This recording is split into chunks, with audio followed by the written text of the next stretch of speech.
Hello and welcome to the Sullen Art podcast, brought to you by Frequency House from the Dylan Thomas Birthplace at 5 Cwmdonkin Drive, Uplands, Swansea. And with me are Simon Jones and Chris Horgan. Hello. Evening, gents. Evening. So we're back here again, podcast number 4 in the front parlour of the Dylan Thomas Birthplace. And with us is Swansea singer-songwriter, and I think I can say actor as well. Kind of. Kind of actor, yeah, okay. Steve Balsamo. So thanks for joining us, Steve. Thank you for asking me. Welcome. Yeah, but you're not new to the Dylan Thomas Birthplace, are you? You're saying that you've been up here a couple of times. Couple of times, yeah. I did a photo session here with a mate of mine called Graham Harris, brilliant photographer. And I love the place, man. It's... What's it about? What about it that you love, man? Well, the job that Jeff has done on the place is incredible. Totally. Down to getting the paint, colour, authentic. And for any listeners, just come and check it out. It's one of Swansea's kind of hidden gems. And Yeah, I'd agree with that. and the fact that, well, Dylan did most of his writing here. I mean, it's insane. It is an amazing thing, isn't it? 2/3 of his writing in the house. Upstairs in the bedroom. In the bedroom. And people who don't know the bedroom, it is tiny, isn't it? Yeah. It's a small little place, but... Whenever we talk about the podcast outside, people think that we're actually in Larne. That's the sort of misconception. Oh, right. Yeah, it was like, so you're recording at the Dylan Thomas Birthplace. And, oh, right, so you guys go down to Larne. It's like, no, it's actually In the Swansea. Uplands. Yeah. So it's good for Jeff, more exposure. getting Yeah, the truth I out think there. there's been a little bit of kind of... I wouldn't say competition between Larne and the Dylan Thomas Birthplace, is it? But it seems to have got more recognition for some reason down that end. I just think we don't make a lot of the gems we have in Swansea, really, which is such a shame. Well, I think that's Swansea all over. We talked about this over a drink a couple of weeks ago. I think Wales in general has a bit of an identity crisis. And whether it's because there's a Welsh language and an English language and there's a bit of, in the arts, there's a bit of a battle, I don't know. But I think if this was Ireland, this would be a museum that would be talked about all over the place. There'd be, I don't think we shout enough about how good artists are from South Wales. So what do you put that down to then, Steve? Because I mean, you've been around, you've been to all these different places, and we've been talking about this in a few other podcasts. Like, what is it about Swansea particularly? Is it the mentality? Is it something in the air? It's. I think it's a multi-layered answer to that one. I think when we've toured around the world in various bands, I used to say from stage when I'd be introducing a song, I used to say in our little area, we'd have poets and writers and singers and actors, and you can name. You go to Port Talbot, you got the Holy Trinity of Richard Burton, Anthony Hopkins, and Michael Sheen. I mean, 3 of the best character actors probably ever have come from a little tiny place. What's that about? And Rob Brydon. And Rob Brydon, exactly. And then you got singers and Man and Badfinger and Bonnie Tyler, and loads of great artists, and that's without even the visual artists and the painters, and it's just an amazing place. And the stories Well, as and well. well, we had a good crowd. We had a good go. And people used to come up to me after and say, "What? From a little tiny town in the backwater of Wales, England?" It was like, yeah. So Wales, England. That's what they said. The amount of tour shirts I've got from American bands, it's just Swansea or Cardiff, Wales, England. Yeah. But I think it's to do with that. I think it's over the years there's been a bit of an identity crisis.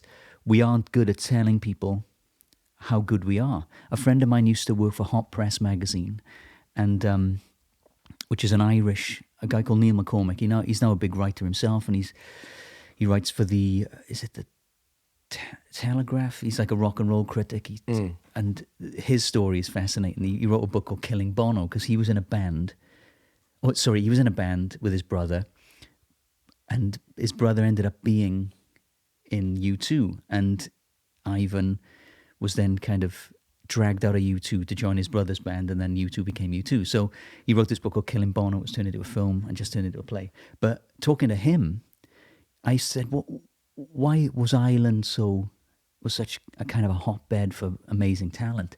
And he said, well, one of the reasons was the Hot Press magazine would never write anything negative about their music. If they didn't like it, they didn't put it in.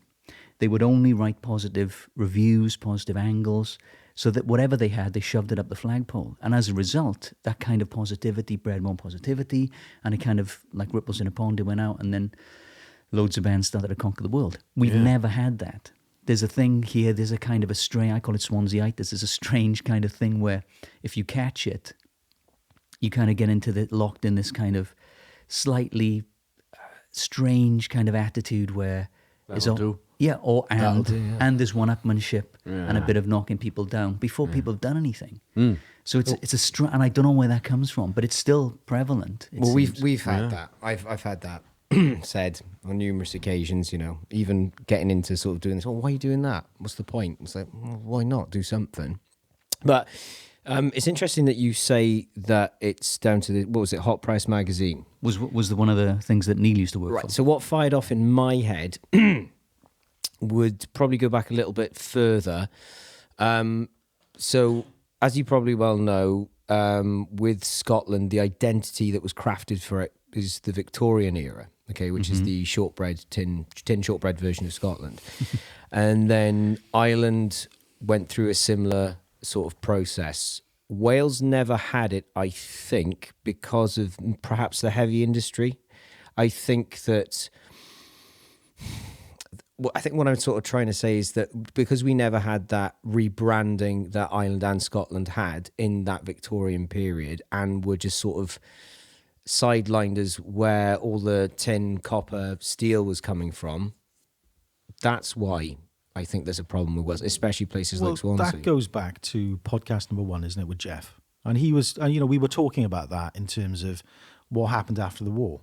You know, the city just not kind of finding its feet again. I mean, do you think it's related to that? Well, it could. Well, Swansea was the second worst bombed city after Coventry in the UK. You know, all of our beautiful buildings, a load of our beautiful buildings just went during the Blitz. So I think recovering from that, you know, on all the kind of, you know, prefabbed and stuff that went up after that is now coming down, which I think is brilliant.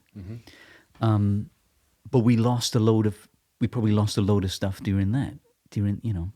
So we're a city that's still recovering from post-traumatic stress disorder then? I think possibly. I think the idea of what's happening in the city and the rebuilding, I'm very positive that it will bring a kind of a new, fresh kind of look to the place, obviously, but I think attitudes may change as well. Swansea's a strange old place. It's a brilliantly artistic place. Yeah. I think it's got so much going for it. That where we are in the kind of geography of the in the landscape is amazing. We got Kilvey Hill, and we've got the bay. It's an amazingly beautiful, and of course the Gow Peninsula, which is on a sunny day or on a rainy day, you go down there. It's some of the most amazing. Yeah, I grew up down there. Best. You don't know what you've got until it's gone. And honestly, I've done a bit of traveling, and talking about actors. And years ago, I was on a songwriting trip to Los Angeles, and we went to this. My then girlfriend, now wife. We went to this. We had a day of swimming and around Santa Monica, and we went to this restaurant called Jeffrey's. And we turned up. We were in like kind of shorts, and it looked scruffy as hell. But we had this hire car, so we turned up at this place, and the kind of valet person came, and because lots of people are famous, they didn't know, they kind of hedged their bets, I suppose. And we could have been famous, but we looked like we'd just been dragged to a hedge backwards because we were. We went for this meal at Jeffrey's, and we were sitting on the veranda having this gorgeous bite to eat, and so we got Santa Monica, not Santa Monica. Is it Santa Monica? I can't even remember where it was. And the stretch of beach underneath these amazing houses that you see on TV and stuff. And I looked over, and it looked as if we were sitting in somewhere like Verdi's looking over to the Mumbles. I had that similar thing, except that was in Croatia. Wow. I was sitting there on a seaside restaurant with my girlfriend, now wife, and there was this one stretch to the right. And I said, if you stuck a church in that middle of those trees, that's Oxford Bay. Bonkers. And I think that's when it first hit me, and I was like, oh yeah, that's what I've got. So I said, my God, look at that. It looks like as if, in Swansea looking up Port Talbot, and then the guy came to serve. He said, "Hey man, where you from?" We said, "Oh, we're from this place called Swansea." He was like, "Oh man, where's that? England?" And we're like, "No, it's in Wales." And he said, "Hey, do you know down there with some famous people live there?" I said, "Who lives there?" He said, "Anthony Hopkins, his house is there." And I was like, "My God, I bet he bought the house because he looked out. It looks as if he was looking at Port Talbot." You know what? You're probably right. If you ever meet him, we're going to ask him. Yeah. That house that you bought. How do you know where I live? Mr. Christian? But, I mean, you escaped the gravity of Swansea, didn't you, in some respect? I mean, you've gone on, you've done lots and lots of different things, Steve. I mean, how do you think you managed to kind of get away from the pull, that kind of gravity of the city? Well, positivity is one thing. I'm a big kind of glass, always overflowing person because it breeds more positivity. And it's just the way I was kind of made, I suppose. There've been loads of knocks along the way. God, unbelievable stuff I could tell you about. But always it was like, yeah, well, that's kind of the hand. Let's see what. Have you always been that upbeat, that optimistic? Always, pretty much always. Right. And it's good. I think it gets people down sometimes. Then I'm so up, but it's a funny old thing. Really, it's nice. It's actually really nice to meet somebody who's forging forward and is positive. You're like, not wanting to quote Dylan here, rage on against the dying of the light. I've misappropriated it, probably haven't quoted it properly, but that's what I get from you, and that's nice. Listen, man, I'm definitely into that. Yeah. And what happens then is, in bands, they're interesting things because there's dynamics and there's, it's like some sort of dysfunctional family ultimately. But always trying to keep a lookout and see how people are and all of that. It worked for a long time. The stories then all fell apart because of madness set in with all of us.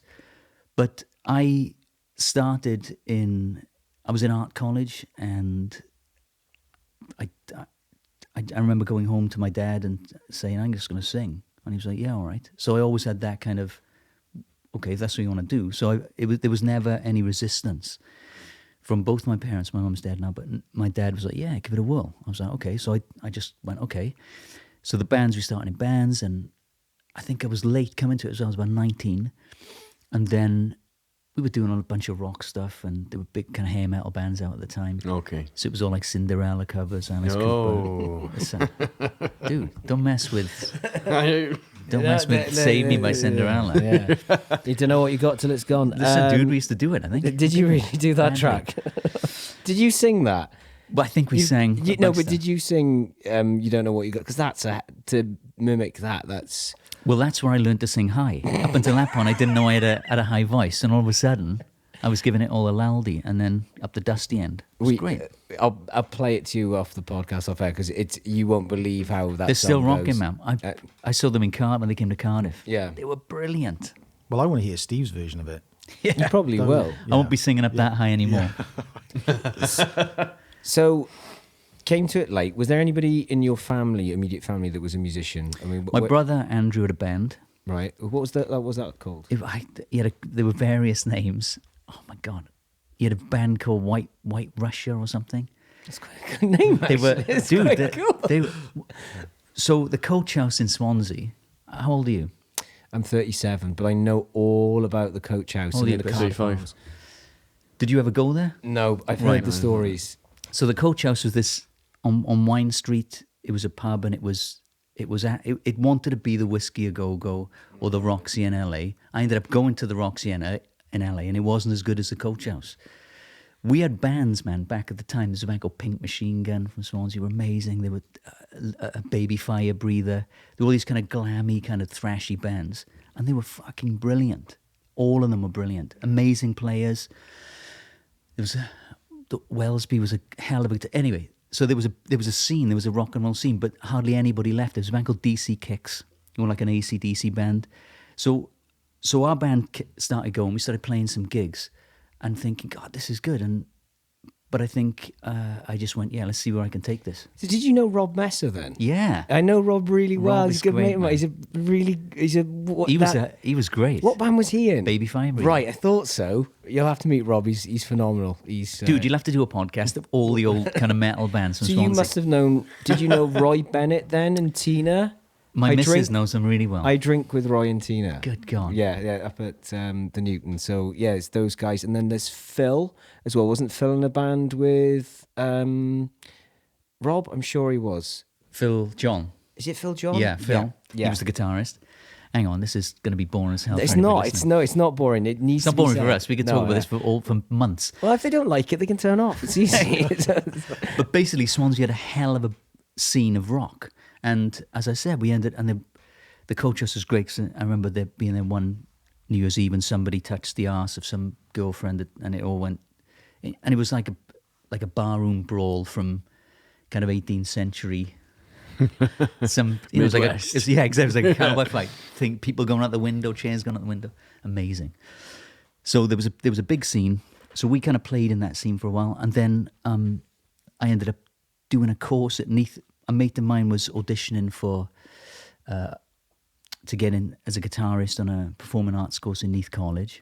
Again, full of amazing players, and I went along just to be a singer for his audition, and I sang Bohemian Rhapsody, and they said, "Yeah, you're a good guitarist. Yeah, you sound good. Do you want to come in?" So I went, "Yeah, I'm not doing anything." I'd left art school. I was in a band. I was lifting pianos for my mate, and got in that, and they were doing Jesus Christ Superstar as a college production, and I was Jesus, and I hadn't heard. I loved Deep Purple, but I hadn't heard the Superstar thing. I wasn't aware of it, but I'd seen the film years before, and there's some crazy story I can tell you in a sec, which is so bonkers. So I ended up playing the role of Jesus. And I remember the last performance, we did like a week of shows at the Gwyn Hall in Neath. On the last performance, and part of Neath College at the time was like a sports science thing, so you had girlfriends bringing their kind of rugby player boyfriends along, and were like, arms folded, what's all this nonsense, who were weeping at the end, right? And I remember looking down, doing the crucifixion scene, thinking at all these kind of rugby boys crying their eyes out, thinking, wow, this is an amazing, powerful kind of medium. But I also thought, I'm going to do this again sometime. And then that was it. And then I auditioned for a part. I started dating a girl, and she was into musical theatre, and she played me this thing from Les Mis, a song called Bring Him Home. And the guy who was singing it was a beautiful Irish singer called Colm Wilkinson, who was the original guy who played the character Jean Valjean that Hugh Jackman just played in the film, right? Okay. So Colm's voice, I had a voice very similar to Colm. It was quite high and it was quite soft and floaty. So the teacher, Rian, from Neath College, said, "Oh, learn this," because she knew my girl. She said, "Oh, sing this for her and see what happens." So I had one of those old so I learnt the song, and I had one of those old kind of piano cassette recorders. So I had the tape, she did like a tape, and I took it back and played it and sang it for this girl and her mum, and they both started weeping. And I was like, wow, this is really interesting. So the next week back in college, Rian said, look, they're having open auditions for Les Mis. So I got the 3:00 train from Swansea, went up to London, got there about 6:00 in the morning, drank coffee at McDonald's for about 3 hours. I was wired at the fucking moon. Got the first in the queue, shaking like a town hall council house like this. Got into the front of the queue, went in and sang Bring Him Home at 10:00 in the morning. And they came up and said, oh, and I lied to my CV. So this guy came up and said, oh, have you got anything else? I said, well, I've got this Gethsemane song from Jesus Christ Superstar that I'd done in the college, and Rian had handwritten the music. And because in our version we changed the music up a bit. Rian said, why don't we do this?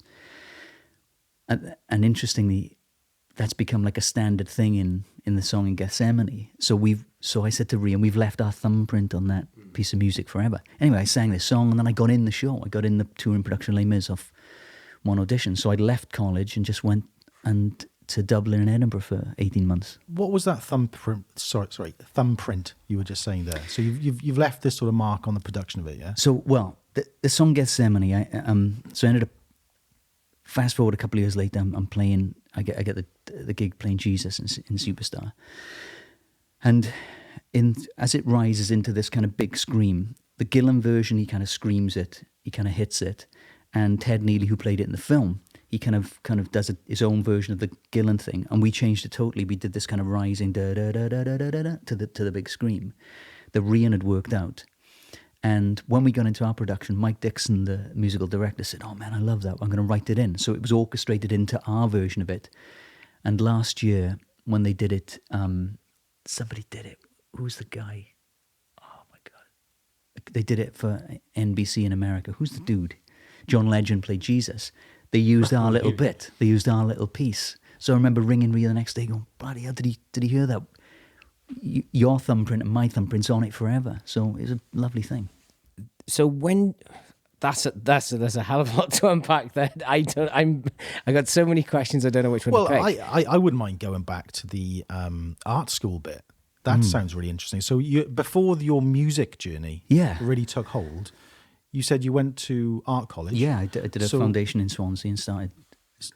So what did you do in that then? Because that's completely different, isn't it? Well, deep down, I think I'm an artist. I'm a painter, and I really love visual arts. I really respond to that. I'm really into the idea of the sense of place and how that influences it. And that's why I love being in this house. The idea that maybe Dylan lived here, so at some point, does he still exist here on some level, in some Does plane? it echo in the walls? Yeah, it's echo in the walls. Is he in the bones of the place? His words, are they still there? I think he's in the gramophone, isn't he?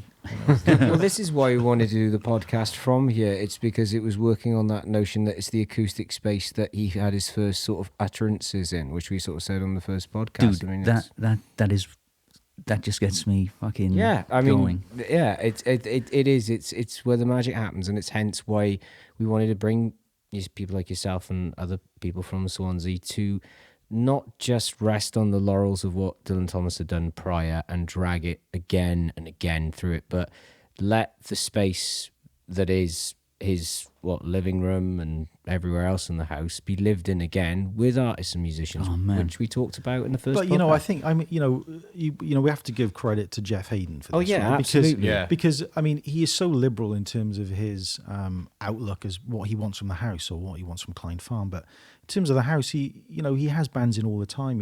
He has poets in. But he gets it. He does get it. He wants it to be it isn't just a machine for living in. It's a machine for creating in, and it's not even a machine. It's an organism. That's how I view it. So one of my big loves is a thing called psychogeography. The idea that the sense of place will influence how we feel, and it has some sort of effect on our psyche. And it's one of my and this is one of the kind of psychogeographic kind of hotspots. I was going to ask you about that because you sent me the link, didn't you? To Will Self to the Will Self talk, yeah. And I don't know, was that in San Francisco he was doing that? Yeah, so psychogeography started off in France in I think the 50s. There was a bunch of people. So this isn't his creation. No, this is something that he's taken. He's kind of from somewhere appropriated else, right? him and a writer called Ian Sinclair. Those two of the biggest proponents. There's loads of others, but these kind of group of kind of Marxist kind of thinkers and intellectuals they call themselves the situationists. They kind of hung around France and they kind of walked everywhere, and they kind of looked at how the city works in a different way. And so Will Self, for example, he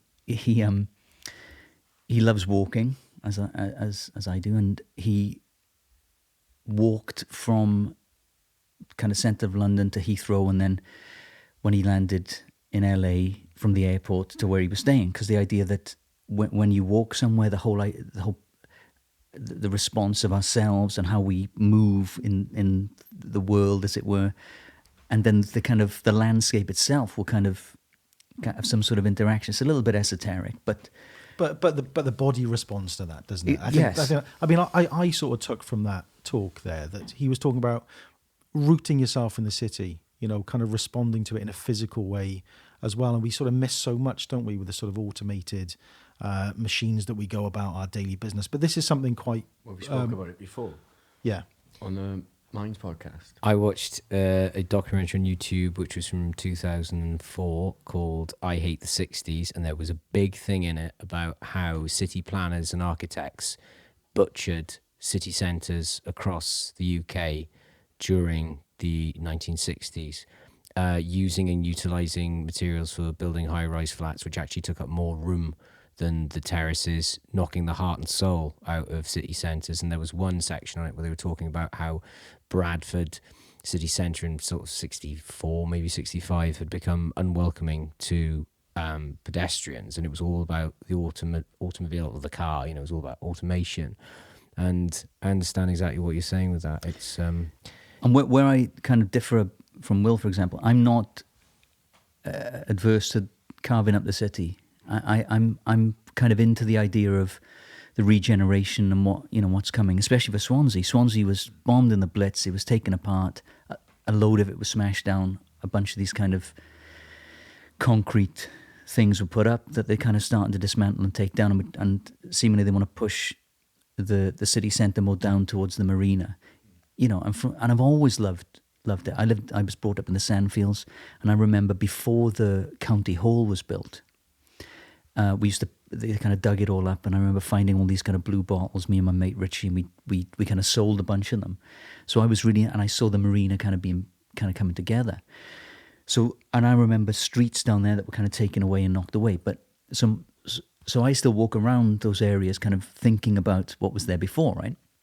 So I'm constantly pondering, are the voices of the ghosts, that literal ghosts and kind of metaphoric ghosts, are they still there? Are they still kind of informing what's going on today and in the now? It's an esoteric idea, but I absolutely love it. Well, the gravity of any place is going to have effect. I mean, like if, say, for example, if you go to, I think you're going to be pretty dead on the inside if it doesn't hit you. If you go to, say, right, for example, Oystermouth Castle, the gravity of, well, if you look at it and think, well, how long did this take? How many people did it take? What are the building materials? You get down to the real minutiae of it, and this was the living quarters, this was the servants' quarters. If it doesn't affect you, like I said at the beginning, you've got no soul, you've got no understanding. A lot of the Scandinavian countries do that by law as well. That kind of ancient kind of almost tribalism. Like I spent some time in Iceland, and we're in this coach driving, and the tour guy goes, "This road was meant to be 200 yards to the left." And he said, "See that massive boulder there? They dug it up, but the digger couldn't move it. And they left. They came back the next day and it split in half. And they still couldn't move the half. So they called, and this is an official government role who deals with folklore. Okay. And they came down and they did some tests and they said, oh no, the fairies live here. Okay, yeah, and they take it seriously. The fairies live here. You can't, that's why it's split. You can't dig here. Because if you upset the fairies, we'll all be in trouble. And they say you need to build it 200 yards that way. I love these so stories. the main run, and it goes from Keflavik Airport down to Reykjavik. It's about a 40-minute drive, and then if you go the other way, it goes up to all the waterfalls, Gullfoss, and wow. And that's all where it is now because the fairies told you. Listen, man. Don't build it there, man. I dig it. I'm done with the fairies. Yeah, There's one similar in Gower, Yeah, is there? What's the castle that's by Shepherds?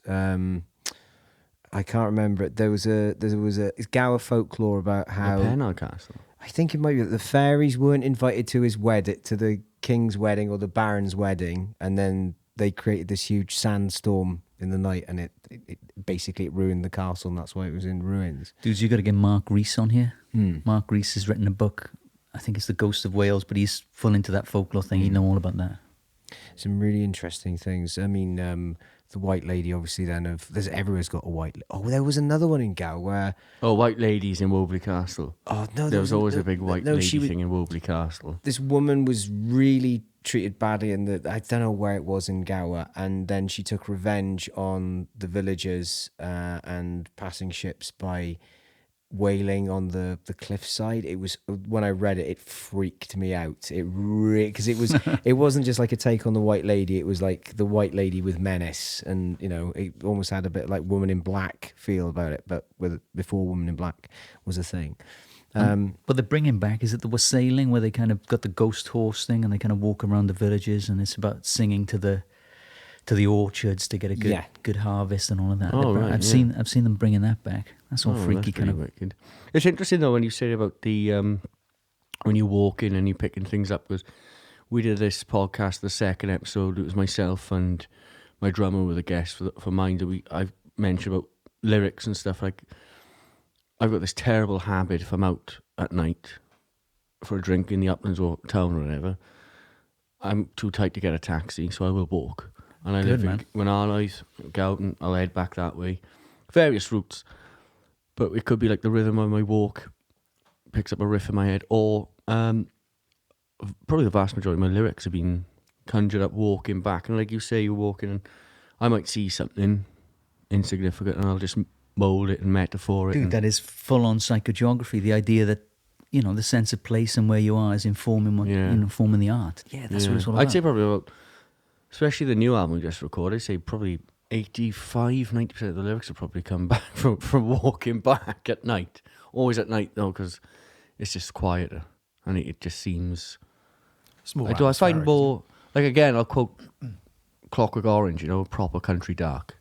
Yeah. And that inspires me more than city stuff. But like you were saying then about, what did you call it? Psychogeography.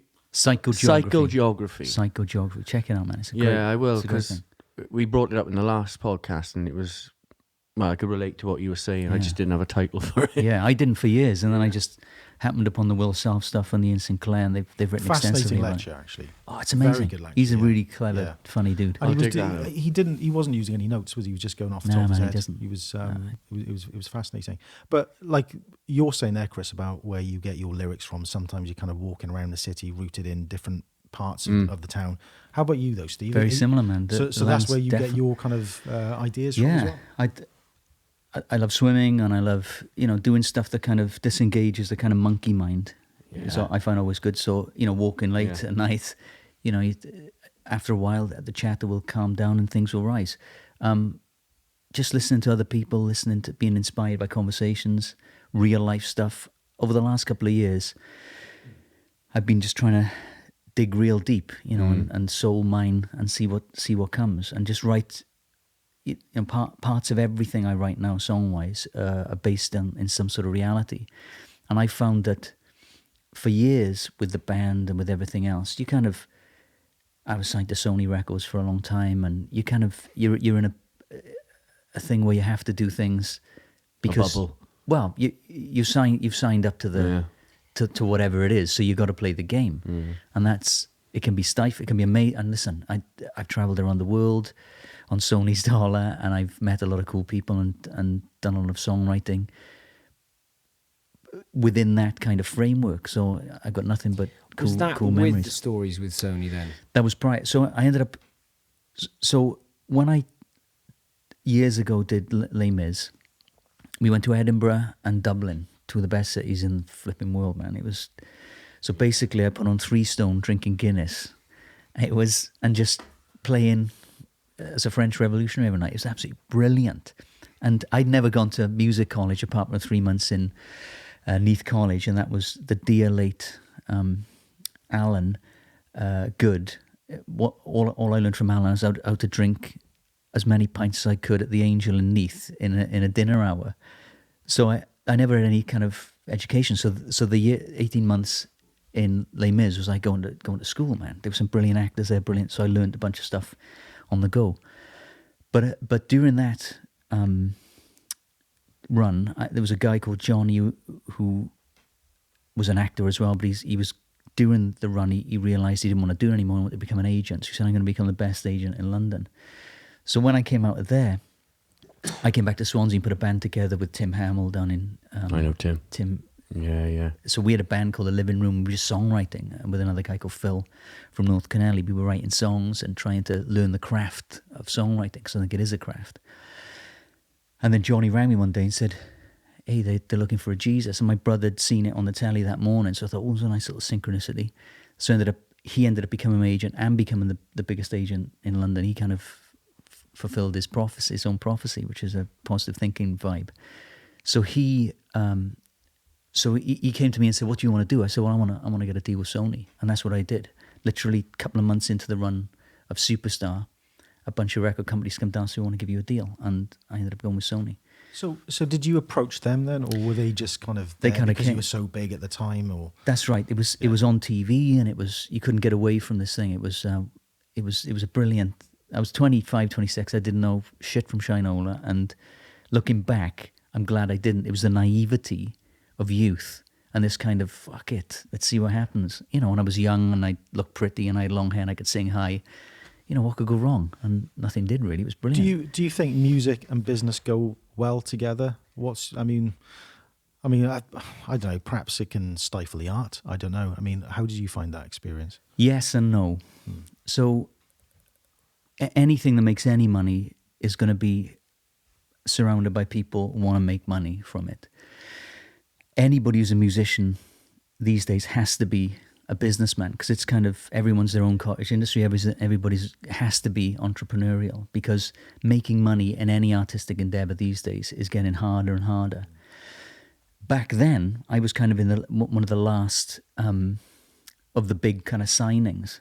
So I remember, and it sounds absolutely, makes me feel sick thinking about it, but we did this photo session in Ireland, and they'd spent something like 48 grand on a photo session. That's more than they'd spend on an album marketing budget, I think, these days. And we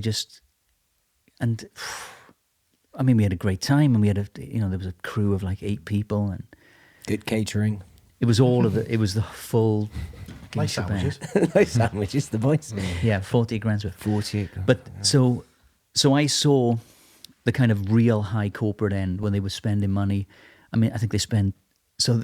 Well, what year is this? Just to put it. This in is context. 90. So I got signed in 96. Right. When I was doing the kind of at the height of the Superstar thing. And then the Superstar thing wanted me to carry on, and I didn't fancy that, because I'd already fulfilled. I wasn't going to just do it for the money, because I'd never done anything for the money. So I'd already gone to, I said, I want to do this, Johnny. I want to get a deal with Sony. That happened. I'm like, that's good enough for me. Let's go and see where this kind of leads us.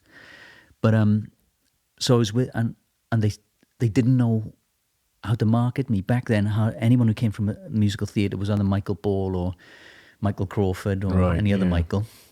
So they couldn't work out what to do with me. I could sing, I could do all this stuff, I got this range, and they were like, I don't know what to do. So they basically said, go off around the world. And it was interesting, Bob Harris, the DJ, had a kind of a Whispering Bob Harris. Yeah, Whispering Bob had an Old Grey Whistle Test revisited back last year. Yeah. And he had Dave Stewart was on, if you remember. He was sitting on the sofa, and he said, and it was my experience absolutely, he said, what record companies do, they sign an artist and they put them with every Tom, Dick and Harry, from the biggest hit songwriter to some guy in his basement with the latest kind of grooves.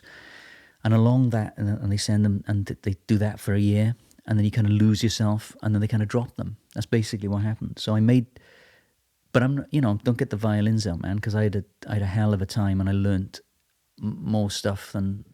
So I went around the world and I wrote a bunch of songs, and there's hundreds of stories about how that played out.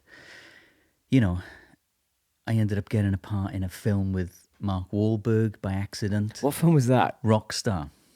Are you in Rockstar? No, I wasn't, right. because I ended up having to come back and do so I auditioned. So I auditioned for The Voice. So the film Rockstar is about Ripper Owens, who was the guy who replaced Rob Halford. Yeah. Because Zach Wilde's in the film Yeah. as well, isn't he? Zach Wilde plays it. Liz, so It's my brother-in-law's favourite film. Dude. I'm not joking. Well, This is nuts. so here's a story. This is how being open. So my vibe is stay open, stay positive, and cool shit happens. So as a kid, I was massively into a band. Me and my brother was massively into a band called Night Ranger. Night Ranger were this kind of hair metal band. So a guy called Jack Blades ended up joining up with Tommy Shawn and Ted Nugent, becoming the Damn Yankees. A couple of great albums I there. remember the Damn Yankees, yeah. Dude, high enough, one of the best songs ever. So I'm writing songs for my solo album. I go to America. I meet a guy at Sony Publishing, a guy called Jim Valatato, kind of famous A&R guy, and he says, hey man, you got to go up and work with Jack Blades. I went, you what? I said, from Night Ranger. He said, yeah, he loved this stuff. I'm like, dude, it's like one of my favorite bands ever. 2 days later, I'm driving across Golden Gate Bridge in a hire car, going, my God, it's just like Severn Bridge, but kind of redder. And bigger. I don't know if it's that much bigger. Yeah. But driving across and go to his place and scared Jack with my knowledge of Jack's songs and him. He was like, what the fuck's going on? You still weird stalking dude from How do you know where I live? from Wales, England. What was his name?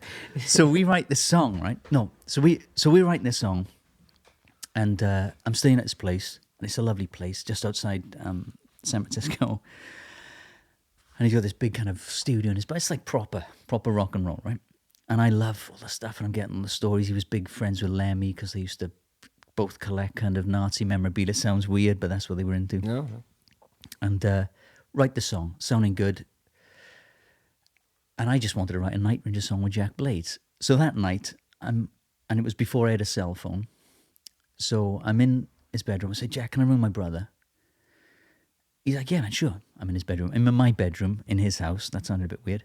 So I ring my brother, and he's going, hey, where are you? I'm like, yeah, guess where I am? I don't know. I'm in Jack Blades' fucking house, and I'm writing a song with Jack Blades. He's going, what? How? What? And I'm like, yeah. At that moment, the film that's playing on the TV is Boogie Nights, one of my favourite films. And it's a scene where he goes and he's doing like a drug thing, and there's a kid, and there's firecrackers in the background. They're all kind of off their nut. And then the song that pipes up is Sister Christian. Sister Christian, all the time has come, which is a Night Ranger song. I'm getting shivers going. He's going, oh, what's that? Are you I'm like, dude, to my brother, I'm like, it's Sister Christian. He's like, whoa, that's weird. So at that point, I knew something weird was going on. Anyway, we finished the song. Mikey from Great White, this band back in the day, he comes to play some guitar. I come back to London. It's all great. I have a great time. I got this song, right? So 6 months later, I'm literally going back to LA for another songwriting round. The phone goes, and it's Jack Blades. And Jack says to me, hey, man, when you coming back to LA? I said, tomorrow. He said, oh, God. He said, come out. I'm working on C.C. DeVille, the guitarist with Poison's album. Yeah. And I'm going, whoa, this is great. Come and hang. I'm like, great. He said, by the way, one of our songs is in this film called Rockstar. I'm like, what's that? Oh, it's a Mark Wahlberg film. I had one of those moments when, the camera kind of goes, and I'm thinking, I was in the house, and we'd written that song, and I'm watching Mark Wahlberg, and it's playing Sister Christian. I'm going, fucking hell. I'm in some matrix here, and that's a glitch. Young synchronicity. It's bonkers, man. Yeah. Anyway, so I ended up auditioning for the voice of the song, and it goes to the singer from Steelheart, who's an amazing kind of screamer. But then he's like, do you want to read for a part? And I'm like, yeah. So I was going to be the bass player, which ended up going to a guy called Tim Oliphant, great actor. He's in that new kind of, he's in the new film about the Manson thing that... Once Upon a Time in Hollywood. He's in that. And my missus loved him in some TV series, and she reckons, oh, he looks a bit like, or you look a bit like him. That's why she kind of still fancy me. Anyway, so it's weird how it all goes, right? So that was... So at that point, you think, is this some sort of matrix that we're in? Is that a glitch, or is that some sort of weird thing? Did I bring it into me, or did I create this, or what? So you put a lot of emphasis on synchronicity, don't Definitely, you? man. In life. I follow it. But it sounds like it's working for you.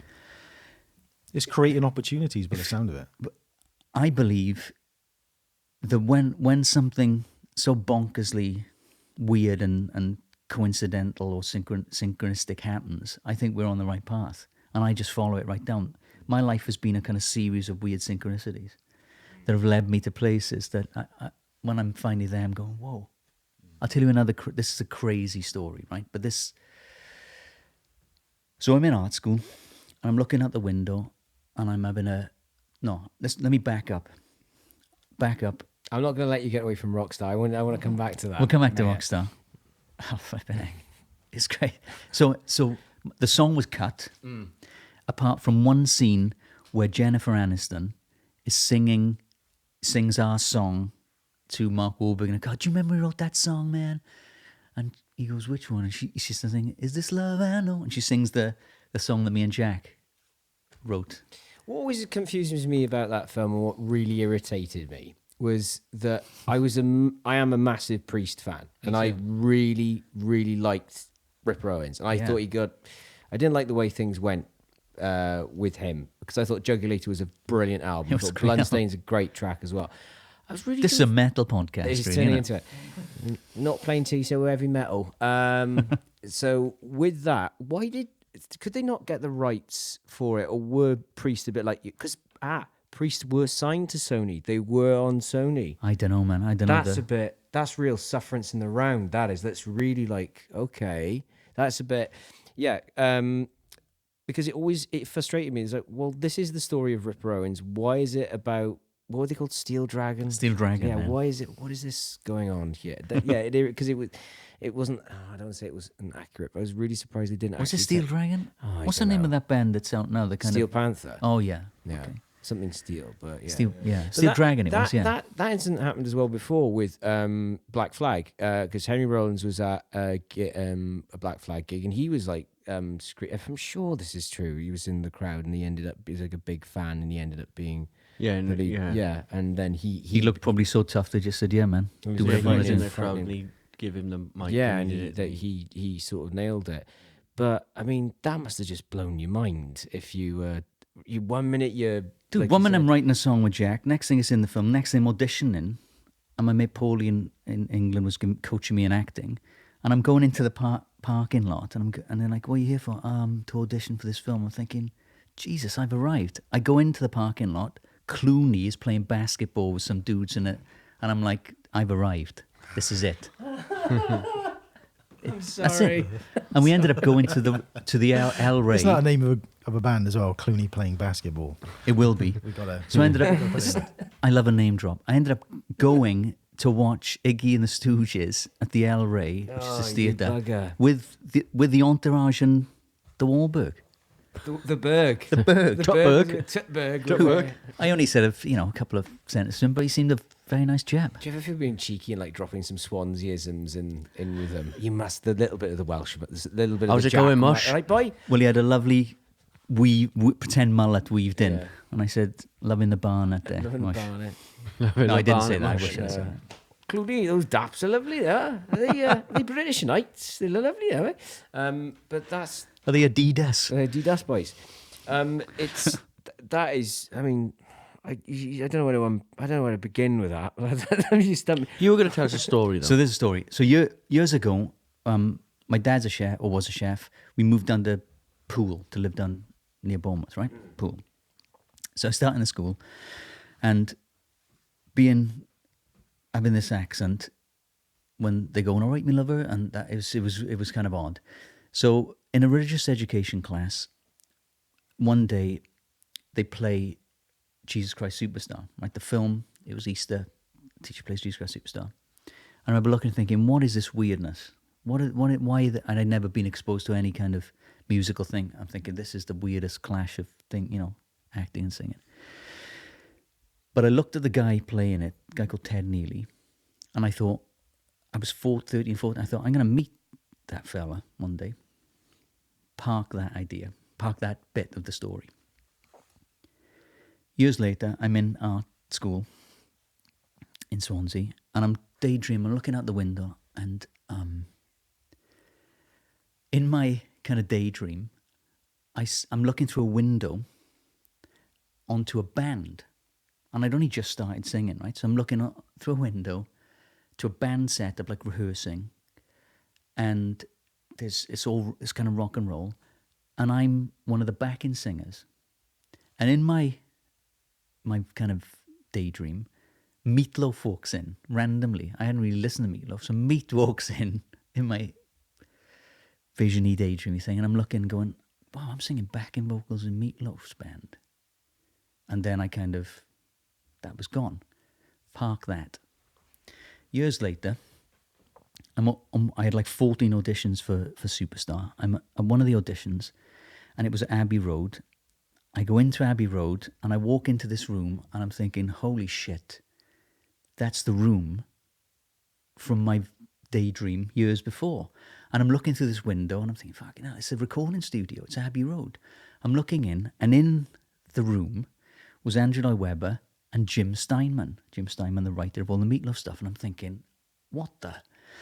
Because they were both writing a musical called Whistle Down the Wind at the time. So I auditioned for the part, and Jim thought it was great. And I ended up doing all the kind of demos for Whistle Down the Wind, which they eventually asked me to play in, and I didn't want to do it because I signed to Sony, so I was off.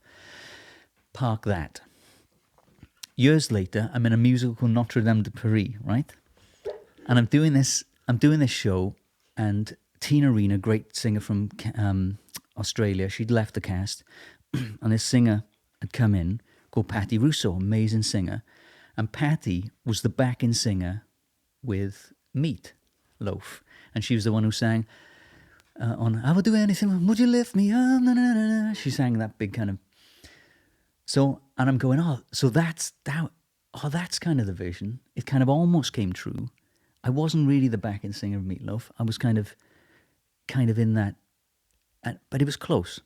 So I leave the show. I'm in America on one of my trips. I write this song with this guy called Rick Jude. A few months later, Patty rings me and says, Steve, Meat's recording your song. A song called This Is Big Time, which he recorded on his album. I could have said it better myself. And I was chuffed because Nicky Six had written and produced a load of stuff on the album. So I'm thinking, that's the vision.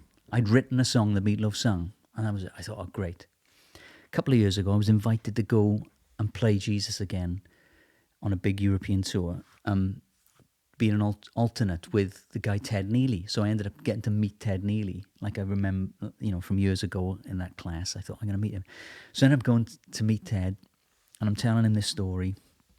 And he's a lovely bloke. He's everything I ever hoped he would be. Just a sweet, lovely guy. And he's like 70-something, and he's still playing Jesus and screaming these crazy notes, right? So we're having a cup of tea, and I'm telling him these stories. He's telling me some stories. And I say, hey, man, I had this really mad... I knew I was going to meet you one day. And I told him the story about being in the class. And he said, wow, that's weird. And I said, oh, God, and I had this vision once that I was a singer in Meat Loaf's band. And he went white. And he went, hey... He said, man, that was me. I was like, what? He said Meat Loaf and him started... They were both in a band. And they came from the same town in Texas. Ted used to be the drummer. And before he started singing. And... Meat Loaf had become Meat Loaf, and Ted had been in Hair and a couple of musicals back in the day, and he was working in Hollywood as a tree surgeon. So he was up a tree, sawing this tree, and this guy said, Teddy, and this is how he explained to me. He said, I looked down, there's Meat Loaf. He said, what are you doing up there? What are you doing in my tree? He said, well, I'm working. He said, not with a voice like that. And he said he then took me on the road as his backing singer. So how crazy is this shit? So as a kid in art school, I'm looking at a vision that I thought was me. That wasn't me. It was Ted Neely. But I ended up playing Jesus and kind of emulating Ted Neely. So it becomes like wheels within wheels of weirdness, man. That's quite undeniably... It's bonkers. Weird. No, not weird. And weird's the wrong word. Unique.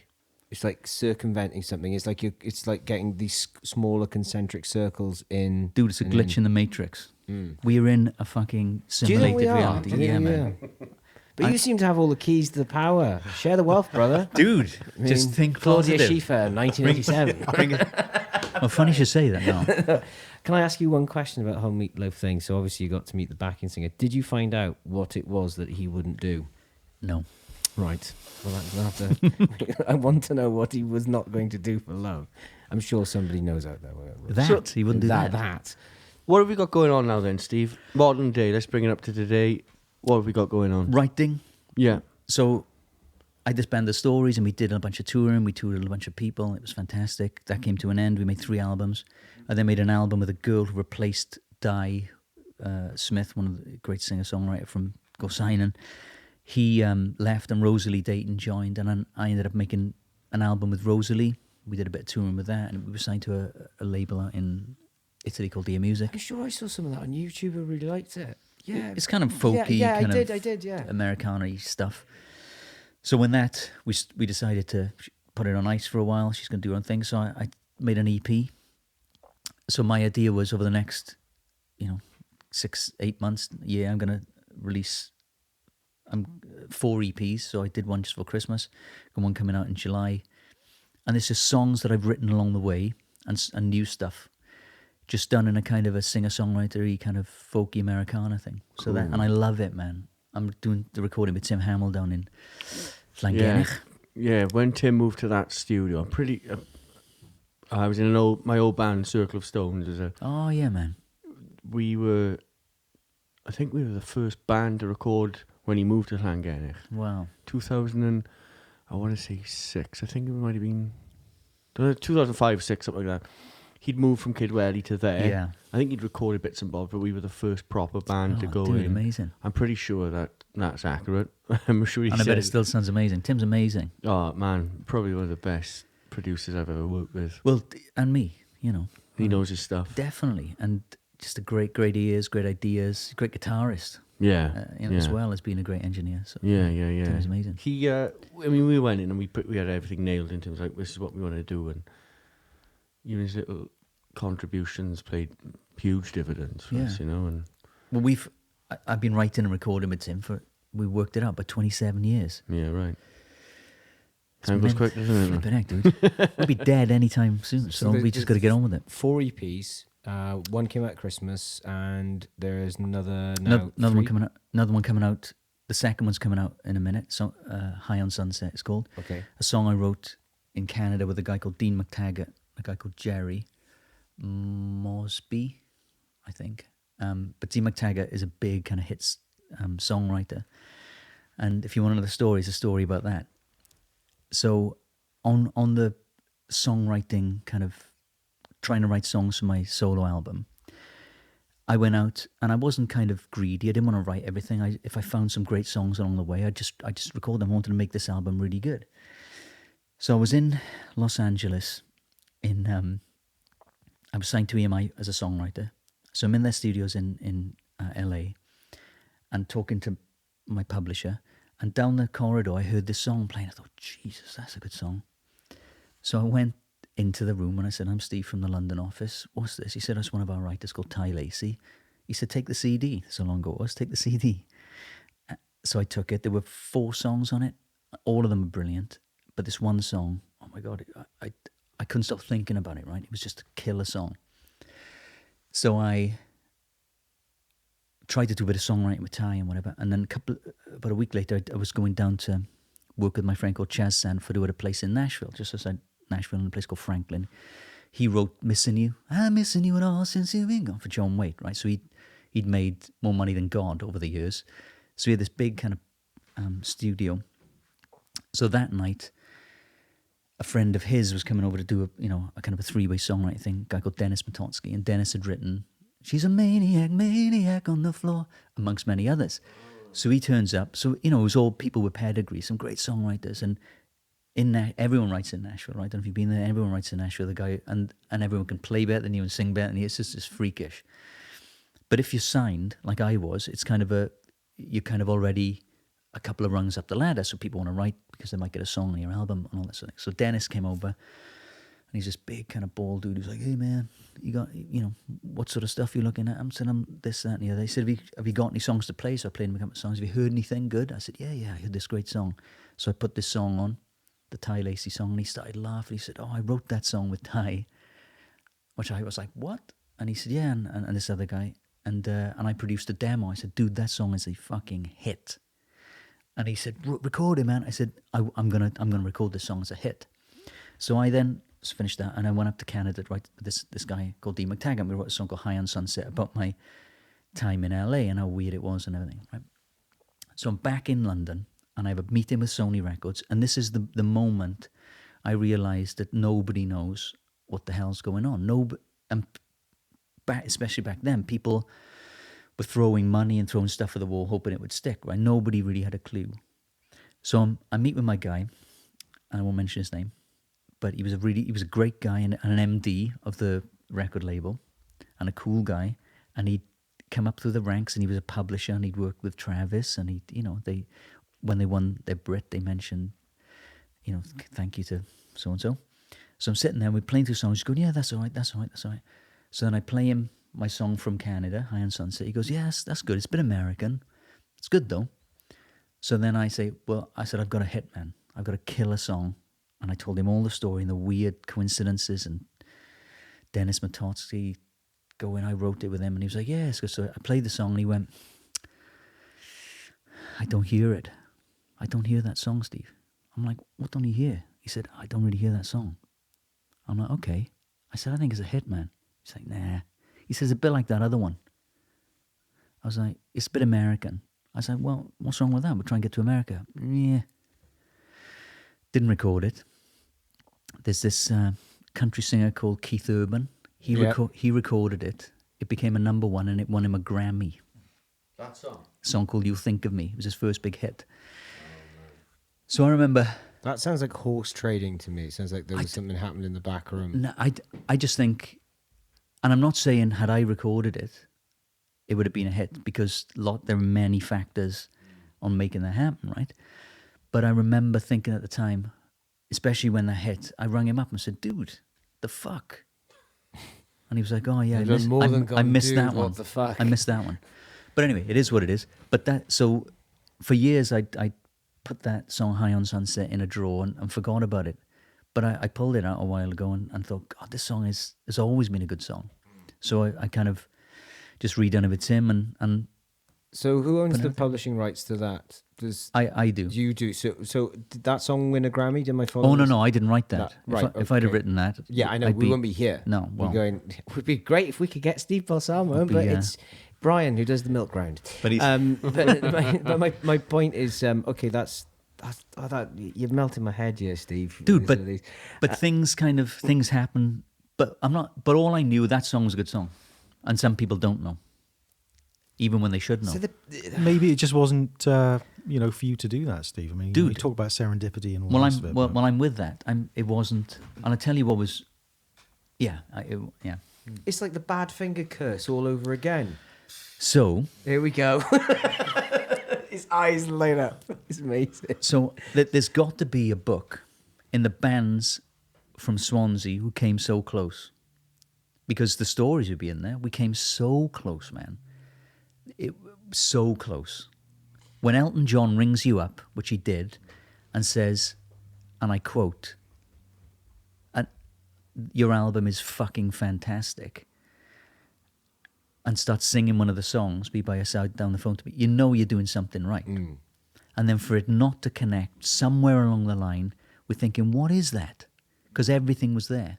Yeah. And on paper, we were a bunch of guys who were too old, which I don't believe that. Which had something to do with it at the time, I think. I think it's a little bit less so now. But we came so close, we still can't work it out. We had a bunch of great songs. And that sounds like your album or slash song title. What? No, you can. I can't remember. I can't remember the name, but okay, let me give it a go. I've only read it a couple.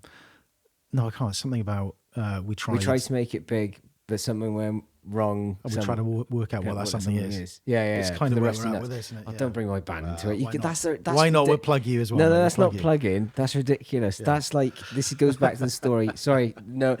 When I was telling you about Alan Curtis and Ian Curtis, Alan Curtis being Swansea City legend that he is. His son Ian used to work at Castle Mare.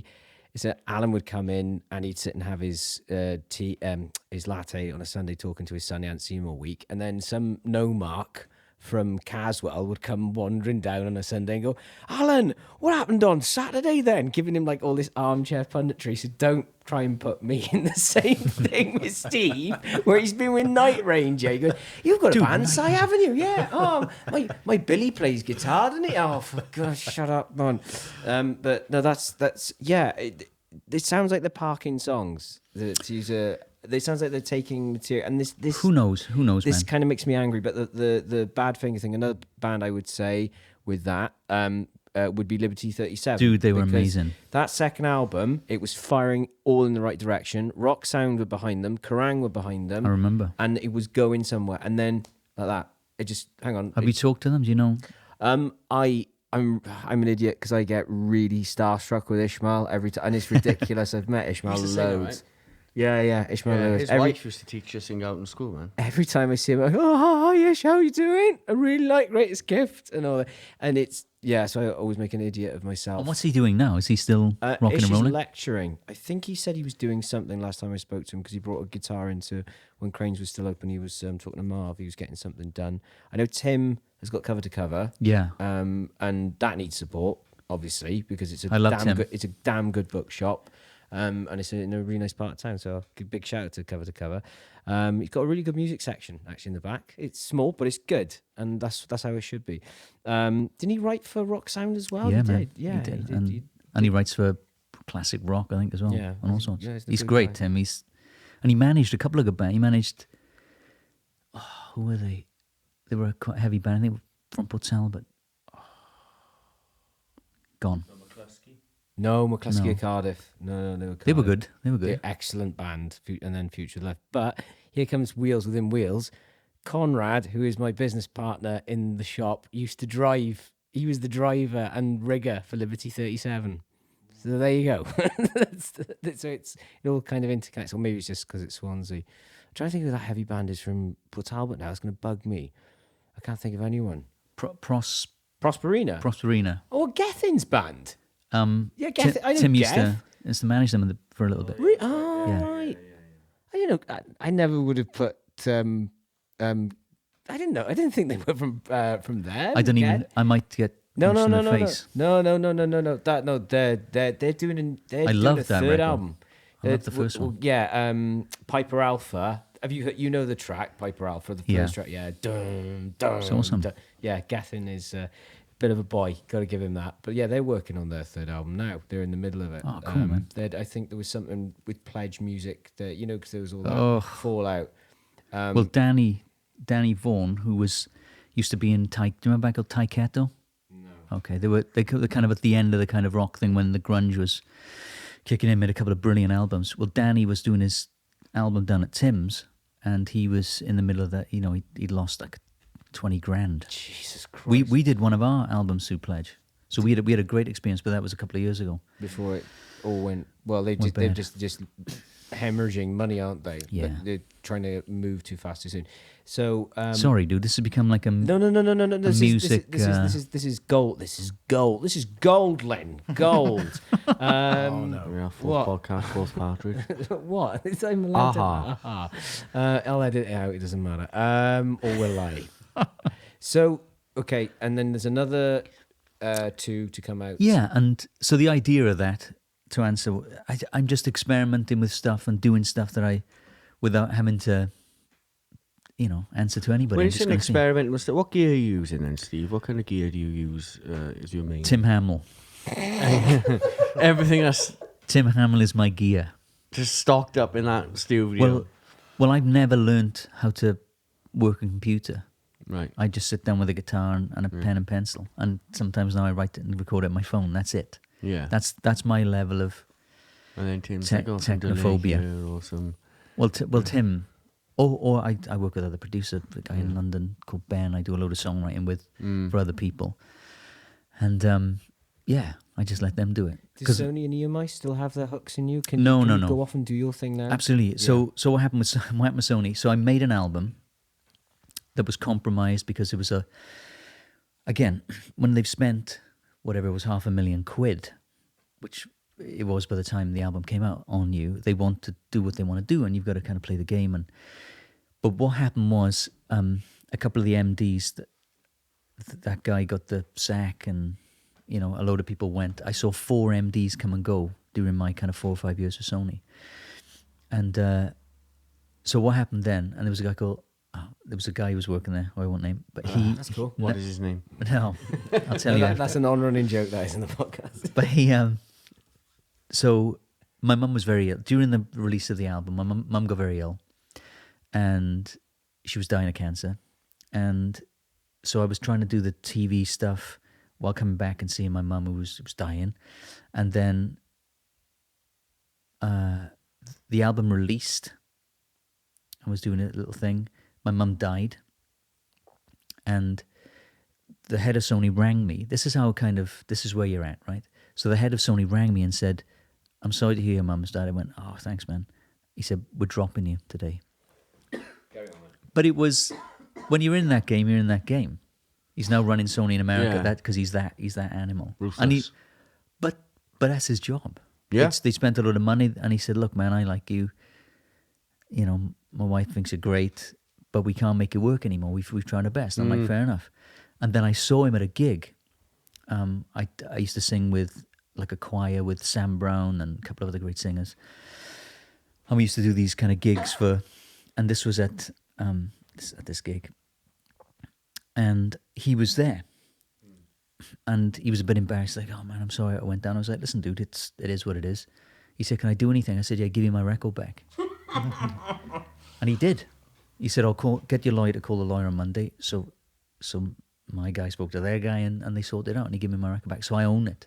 So it's cool, man. And usually that would never happen. They just fucking shelve it. And that would never happen. Yeah, But yeah. what year was that then, Steve? That was 2002. So that was the same year that you released your single. Then that was the Top of the Pops one, wasn't it? Yeah, man. But and your album was top 40 as well, wasn't it? yeah. And it was, and even after that, they Yeah, man, basically because it sort of didn't binned it. it didn't go as high as they wanted it to go. Oh man, They were trying there's to so many market stories. you, weren't they? They were trying to push you in this certain direction. It was kind of a so- pop. They want to do a pop thing. I always want to do something a little bit. So the album I made, some of the songs I'm still really proud of. Some of them you think, oh fuck, but that it is what it is. You know, it was a compromise. But again, I worked with a guy called Pete Batesse, who's a great producer, great songwriter, and a guy called Martin Terefe. And Martin Terefe, I wanted him to get involved with the stories when we started because he's a Swedish guy. He's a great songwriter, cool as hell. And we ended up producing the first one ourselves, which was cool and it worked out. But Martin has ended up working with everyone from Jason Mraz to flipping. He won a Grammy with Train for Hey Soul Sister, whatever it was. And, you know, so Martin's won. He won the game. So after the Sony incident, Yeah. should we say, it was after that, wasn't it, that you formed the stories then? Yeah, so being the yeah. positive, Yeah. oh, well, my mum's dead. What am I going to do now? No, I'm not being flippant. It was like, well, what can you do? She's gone. Yeah. You know, I probably should have taken more time than I did. So the band that was my solo band, some of that band then became the stories. We're like, what are we going to do? And I remember seeing an article online.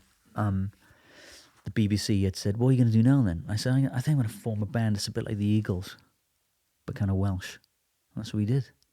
We a couple of boys got together. We were writing, drinking wine and beer around my mate Rob's table. It was Rob Thompson, it was Andy Collins. Rob was in my solo band. Andy Collins was in a load of bands in Swansea and around. And Di Smith, who was in college with me in Neath way back then, he was also signed to Sony. Had a massive deal and didn't quite work out. And so it was Rob, Di, Andy, myself, and we just wrote a bunch of songs. We went with Di's gear, we took it up to our mate's place in Glencorrwg, which has got one road in and one road out. So Lawrence had the hall in Glencorrwg. So we said we were going to be there for 2 weeks. We ended up staying nearly 2 years. We made a record and then we put it out on our own label. And it started getting played. Bob Harris on Radio 2 started playing it, and you know, I'm a massive fan of Bob and he's become a good friend. And we were driving back from a gig down in West Wales and a couple of cars, we had a few beers. We had a great time in the stories. We loved, you know, until it went bonkers. We just loved, because we were good, we played like hell and wrote some good songs. Coming back from this gig, and we had Bob Harris songs. He used to have a late night show, which was amazing. Great music always. And he played us for the first time. So we were like, we stopped on a kind of a, that's one of my favourite memories. And always will be, hearing the song on the radio for the first time with Bob playing it. And it was like, no clouds in the sky. The stars were twinkling. We were a bit buzzed on Stella, listening to our song, Bob playing. It's like, that's what it's about, man. Those moments is what it's about. And he's got that voice to bring it in, isn't he? He loved He's it, like man. that little cherry on that cake man. when he starts talking. Some lads from Swansea with Exactly. the stories. The band, I think you'll like them. I like them.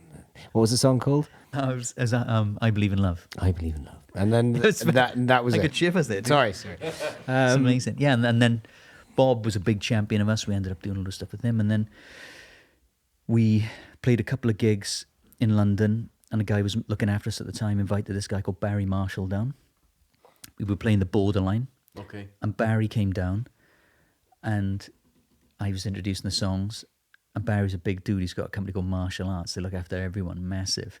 So he turned to John. He said, "Don't tell me these fuckers are from Swansea," because he started off with the Man Band. Oh, right. That's how and Concert Sound, which is the PA side of his company, was started because of Man. So he knew this area so well. So he took us on. The next thing, I had a call from Elton, and we were touring around Europe in Stadia with Elton. It was insane, man. And who was the nicest guy ever? Did you do 2 albums with the stories? Or? We did 3. You did 3? We did So then we got signed to Warner Brothers. So we were back in that kind of corporate thing, and it was the same old headaches and the same old compromises, but it was great fun. And then we ended up going to play South by Southwest this is about 2008, 2007, 2008 in Austin, which is like the big kind of showcase. Long ago, It's not that long, 10 man. years ago, man. And we got signed into Ryko, which is one of my favorite labels in New York. And so the album was out worldwide, and then we ended up getting a couple of songs in a film with Jason Statham. We were in The Bank Job. We ended up playing a tiny cameo in The Bank Job. As the I know band the film. in a scene. I know the film. I think it's got something to do with the Profumo affair, if I remember rightly. It was to do with they found pictures of Princess Margaret. Yes. They found yes, you're right. On the island of Mystique in compromising positions. Yeah. It's a good Apparently. film. It's a good film, actually. It's a great film. So your little cameo, yeah. Little cameo. We ended up playing at the at the red carpet. We played the party, which is awesome. Yeah, it was great, man. So we did a bunch of cool stuff. We ended up touring with Joe Cocker, who was absolutely gorgeous, and this all became because of martial arts, because they looked after everybody. And then we went into Europe, and the biggest gig we played was supporting Celine Dion to 60,000 people at Ajax Stadium in Amsterdam. Yeah. How did that go down? It was good, considering Di had left the band a couple of days before, so we had to get a replacement in. I thought I was going to have a nervous breakdown, but it was good. It was good, man. Yeah, so we saw a lot of the world, and we met a bunch of people, and what we did, we were all in it for the right reasons. We were in it for the music, so that's was it. You know, when it gets to that size capacity of a crowd, does it just become like you can't believe it? Like you're not scared anymore. It's just like there's just a blur. I was always scared. Yeah, but we were good, and we were so rehearsed that we'd worked out contingency plans if anything went wrong. I got the saying, if in doubt, faint, because if you faint, nobody can say, oh well, you just say you just fainted. So during the Celine thing, we'd worked we'd rehearsed we did a sound check, and we'd rehearsed, and we were all kind of, because it was in the round, I was facing that way, Andy was that way, so we weren't even looking at each other, and somebody had messed the sound from the sound check to the gig, so it sounded like we were inside and we were wearing in-ears for the first time. It was just so Andy was turning around to me, kind of gesturing me, now if you're going to faint, now is the time to faint, mate, but it worked, it just worked well. But that was the scariest moment. It was all going bad. When did the stories come to an end? I think about 2009 or 10. And it was just, we were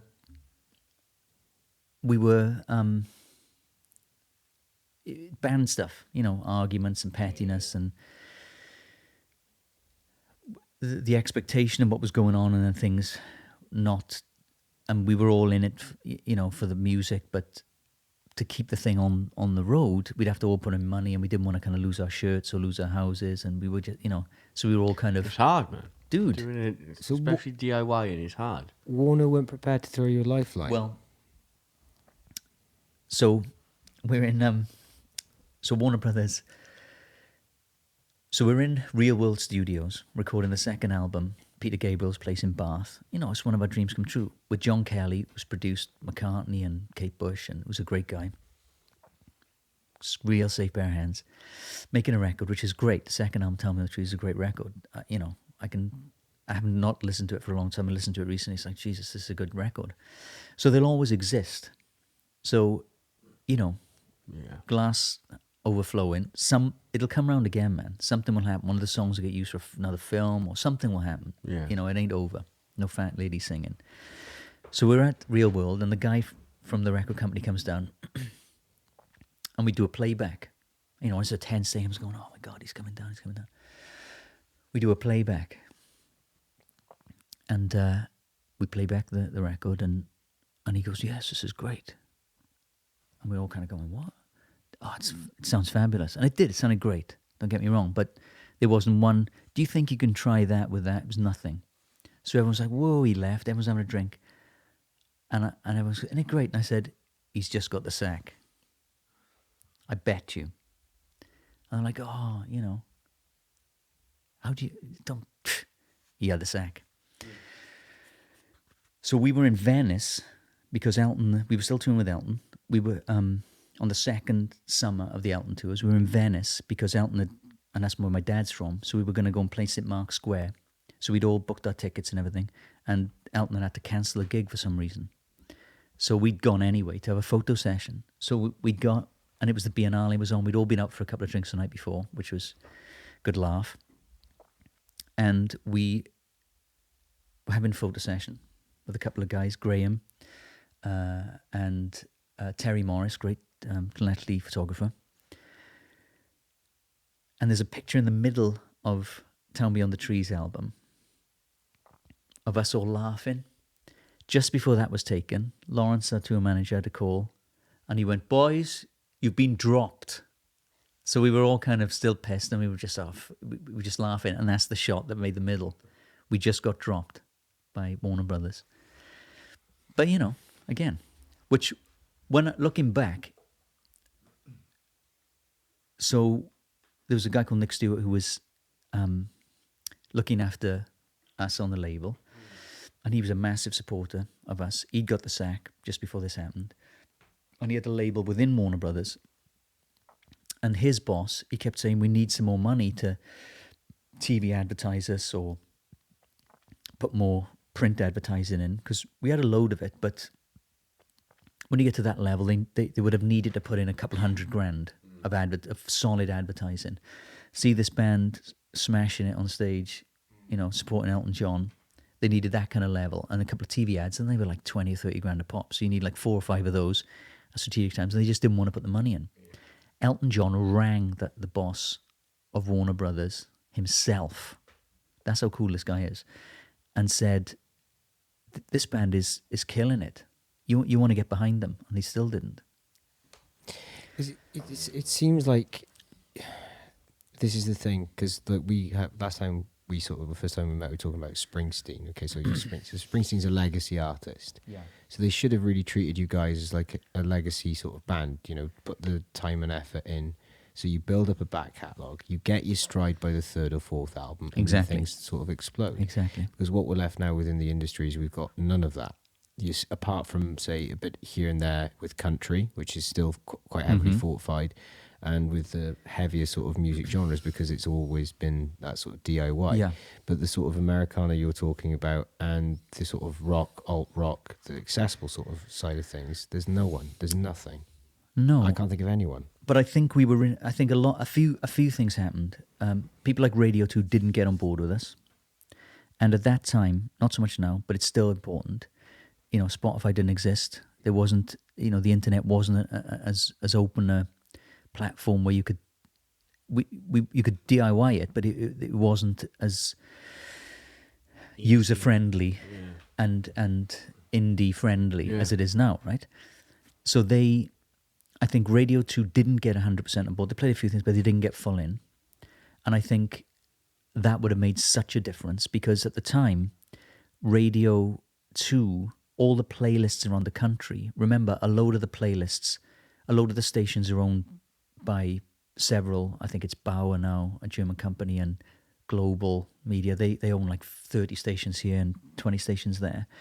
And all their playlisting is centralized. So one person or several people in the company playlist for the whole of the network. Yeah. But at that time, and it's kind of the same, but certainly at that time, they would look to Radio 2 to see what they were playlisting before they'd playlist everyone else. So a load of the BBC regional stations would look to Radio 2 and go, okay, the stories are on the B list. We'll put them on our A list. That never we didn't get that support, and I think that was one of the major reasons why it didn't quite. You know, people in Swansea didn't know who we are, but we could go to places like Nottingham and Brighton and Birmingham, who were like strongholds for us. When we played there, we used to sell out shows. Our own town wouldn't do it because the Wave weren't allowed to play us.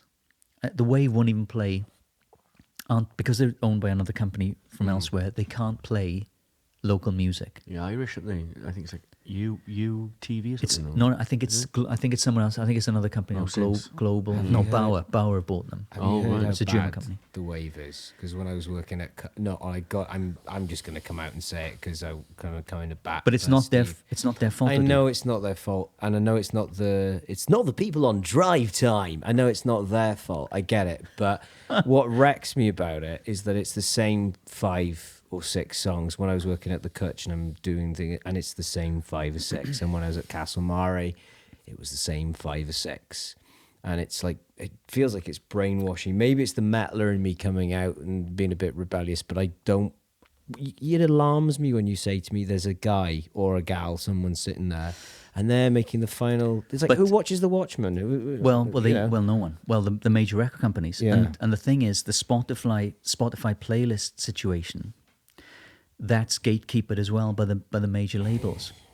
So it's not even, it's never a level playing field. So one of the things that we're doing with Mike Kennedy from Welsh Connections and a couple of others is, so I was in the market, right, back last year, and I was having some Thai food, and it was great because I love the Swansea market because that's one of the only places in the world that you can get all that kind of diversity. It's fantastic, and long may it bloody continue. So I was having some food and listening to the kind of pipe music, and it was your usual suspects, the Ed Sheerans and Adele, who are all great, don't get me wrong, but they've got enough exposure. So I'm sitting there thinking, who's running this then? And it turns out that Swansea Council kind of own a load of those spaces, right? The Quadrant, theatres, galleries, the market. So I thought to myself, why don't we start an initiative that plays only Welsh music in these spaces? So tomorrow, after we've prepared a paper, and I'm meeting with the council tomorrow, me and Sarah Birch, I'm meeting with the council tomorrow to talk about putting Welsh only music in these spaces, and we're talking about Welsh language music as well. In France, they've got an initiative where they will play on radio. I think it's like at least 20-something% has to be French origin music, of French in origin. As a result, they've got a very buoyant music scene. So our argument to the council was, and will be tomorrow, is this, first of all, this is bloody needed. We need to start shouting about our own. You know, if you want to listen to Ed Sheeran, there's a million radio stations to hear Ed Sheeran. And good on him. But how about Welsh only music in this place? And it looks like they're going to go with it. And then we could, because, and I know Steve Barnes, who runs the Wave, and the people down there who've been good to us over the years, won't play local or Welsh music unless it's on a playlist that's run by somebody now in Germany or whatever it is. It's insane. So hopefully that's going to happen, and then we can have a monthly rotating playlist that we can start so it becomes self-perpetuating. Then firstly, it'll educate new bands that are coming through. Some of the new bands in Swansea were fantastic. And people are picking up guitars again. Kids are picking up guitars and learning chords, and all want to sound like the Arctic Monkeys, which is cool, but they're having a crack, right? I hope so. I've got overheads to meet. But what it does then, it drives people to music shops again, and we can start the busking thing in Swansea, which we've been consulted on again. And a good friend of mine started Busking London with Boris Johnson for her sins, but she started that, and they've got patrons that are Ed Sheeran and Buddy Seal and Passenger. So people want to get on board with this sort of stuff. People want to give back some stuff, some big stars. So we'll be able to educate the up and coming kids about how to monetize, about PRS. John Howell Morris from PRS, who runs PRS in Wales, is going to come down and do kind of talks and clinics about how to become your own kind of manager, and how to how to monetize on Spotify, how to do this, how to do that, how to sell your music. The other thing I did want to ask is, like, I don't want to go equal representation. Would you cover like bands which are slightly a little bit wonky and a little bit off kilter? Because I understand, having listened to music for a long time, you can't put on. I'm just trying to think of something that's really heinous. You can't put on Creator in the middle. Well, I would, but yeah, I know you would, but you can't put it on while someone's trying to order exactly. a falafel. Will you give the right space? Well, that's what we're going to try and do, right? That's what we're going to. So we've looked at the whole thing, and we've written this paper proposal. I've never had to do something like that, but it's a learning curve. To say, when somebody's buying a burger in, they can't have Creator or some sort of doom metal thing. I would love it. Well, I would love that, but it's got to be conducive to the environment.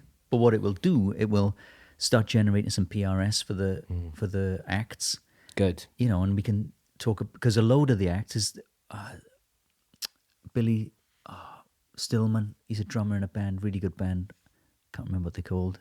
Not Trampoline. No. Bandicoot. Yeah, I saw. Well, they aren't members of PRS. Yeah. So you've got to go, okay, well, you've been played on the radio and the money's going into a pot that's going back to Paul McCartney or whoever, you know what I mean? Because there's a load of money's unrecouped and it just gets spread out. So it's like, dude, you miss, okay, it's a quid here or a quid there, but that quid there. No, that's what we're doing with this. Obviously, this is the podcast, and it's coming under what we're running as Frequency House. It's amazing, dude. I love which it. Is and it all stems from similar things, history of the band, and I'm going to do my own. Do you know what? I'm going to do myself, put it out myself. Good. And we put this umbrella on it, and then Iqbal with his poetry, and I thought, well, let's just take every piece of art and just put it under one thing. Why does it have to be a record label? Why does it have to be a publisher? We'll just do it all. And, slowly catchy monkey. But, I mean, this is just a part of it. But this is what the ideal thing, I mean, absolutely started off as a selfish thing to put my band out and his stuff. And then we put Simon in, and it's kind of got this idea, that idea. Cool, man. The first real active one was this podcast. And then we're going to go... so it's a similar thing, But the thing is, you're doing it. Yeah. You're not talking about it, you're doing it. Yeah. And what happens then? Providence moves and then things come in and it's like, oh, hang on, this will work with that. And then... Yeah. We're definitely following the American model of Hydra Head and Death Wish, where, I mean, now Death Wish they've got some killer bands on the label. I mean, one of their big acts, Code Orange Kids, ended up becoming Code Orange, and they signed to Roadrunner. I mean, and they did... Yeah, I kind of lost interest in them, but that's not because they're bad or anything. Just like, you move on. But they've been able to push a lot of people up the tree. And then I think Jacob Banham ended up he's involved with Epitaph Records now. Like, well, they distribute, yeah. They distribute everything for Death Wish. And who else is there? There's Hydra Head, Death Wish. There's someone I'm missing. New Rot is his label. And Relapse. And it's all, I mean, it's like they take the music, which is like the foundations, and then, the front door could be a piece of art. The windows will be a book, or there's always something. Oh, it's New Rot or whatever records. It's a publisher's. It's an art commissioner. That's great. Let's just get it all out. And it's needed as well. Yeah. Art is needed, especially now, and people saying stuff, poets writing stuff about what's going on. Yeah. I was watching. Have you heard of a poet called Selena Gordon? I've heard the name. She's amazing. She's been around for a while, but she's. She's getting on Radio 4 and doing load of cool stuff. I've been a fan of. I stopped in the street and told her I loved her. Yeah, that's how much I love this woman's work. It scared the hell out of her. I bet. But I went to a thing the other day. There's a writer called John Higgs. John Higgs wrote this book on the KLF. Remember the band the KLF in the 90s? They burnt £1 million. Yeah. Well, he wrote a book called KLF, Chaos Magic, and the band who burnt £1 million. It's an amazing book. Because they were quite creative and they're part of all that kind of Liverpool Arts Lab stuff, and it's all a bit kind of, they call it dystopian, so he's starting a new thing, a utopian vision of the future. So and it's run up the Cockpit Theatre in London, and they're doing amazing stuff, loads of new work, supporting new writers, supporting new artists, and they're bringing all sorts of stuff together. Selena did some poetry. John talked about his new book, and there was a woman called Zoe Cormier who's written a book, Sex and Drugs and Rock and Roll, about how one influenced the other and influenced science. She gave a talk, it's amazing. And I'd never come across it, but there's loads of people doing some really cool shit to do with art, and it's like art is essential right now as some sort of reaction to the kind of the anodyne, mass-produced everything. Yeah, the mundane. Even the going back to the psychogeography, the city centres, the gentrification of places in London, and the gentrification of Hackney that Ian Sinclair talks about, and the East End. And where's the street that sold all the guitars? Oh, I know. Oh, God. Tin Pan Alley. But no, yeah, there. And they've kind of kept... Denmark Street. Denmark Street. That's all gentrified, but they're keeping the facade in it, and it's a crazy old time. But, art's essential, so what you're doing, I think, is amazing. Thanks, man. Well, we'll try. What's coming? We got. I mean, I listen to some of them with shameless self-promotion now, but I listen to some of the Mind stuff that you have just done, and I said to you I was jealous and annoyed that I wasn't in the band again, because I want to. Because it sounds amazing. It's still in the mix. It's all getting done. We're hoping to get that out by September, maybe. We're hoping to get that out, and then we have your book, which is what I'm kind of more. I mean, obviously, I want to get my own band out, but I'm more excited about this because this is the real art piece. Because my drummer Ryan does all our art, and he's going to be like the in-house artist. So we're going to kind of put it all together. So it's going to be Iqbal's new poetry book, but Ryan's going to do all the art, and then we're recording Iqbal reciting some of his poems, but with like soundscapes put to it, which he's doing most of it or all of it. So we're going to try and put that together and put that out soon. You need to get on with it. I think I'm half on it. Well, I think I'm half on that. Well, yeah, we've got those demos sorts of things. You turned around to me and you wanted to make it, because I was a bit, I lacked confidence with the playing I was putting to it. But then when I did the one guitar track, which was just the guitar, nailed that. Okay, thank you. But because it's that balance, because there's that one video of you, I didn't want it to turn around to you going, you doing your poem and then I'm just going to show off you. It's kind of, you've got to serve the song or serve the piece. And I wasn't sure that I had something that was ready for it. And the other thing with that is I didn't want to release something with you where it's just like, hey, this is just me, it just didn't work. But anyway, so with that, I guess we're coming in here to re-record some of those tracks using the acoustic space of this house. That would be very interesting, because what we've got we could use, but since then we've upgraded equipment, we've changed ideas. If you want to do that sooner rather than later, we could come in next couple of weeks. I come up on a Sunday. Well, I need to get my project out by sort of August time. But I mean, I think the point we're making, Steve, is just got a lot of like little projects, side projects going on. And I think this is the part of the thing about Swansea generally. There's a kind of undercurrent of something happening in the city, but the touch paper's never lit, or just doesn't seem to be. We need to, Swansea-itis. It's the Swansea-itis, perhaps it is. But there are the Swansea Music Hub boys. There's a lot of people trying to do some stuff, and they're in conjunction with the council. The council are being really sympathetic to venues, to doing stuff, and we've had a couple of meetings. Said tomorrow morning I'm having a meeting with them to see if we can get this project of promotion. Do you think they'll listen? I think they're going to do it. I'll put money on it. Well, they will by the end of tomorrow. I mean, what I've noticed though is that most of the stuff that happens in Swansea, arts-wise, culture-wise, any of the good stuff really happens from the artists. I mean, like your stuff with this PRS stuff in town, or doing Frequency House, or kind of putting a label together, or kind of Joe Bayliss doing the Swansea Fringe, whatever it is. There's people doing it at sort of grassroots kind of level, isn't it? It just worries me that the council never take that kind of. You've got to give it to Joe. Leap, You've got to give it to Bayliss with that. Yeah. He literally came out the gate screaming. It's like, no, Joe for a while. They're like, Joe, I'm impressed. So yeah, he's doing a great job, man. Yeah. But they're doing something, and people aren't doing the old apathetic whatever. Apathy is one of my. I think it's a killer. What I was going to ask you about poetry. Have you written poetry in this house?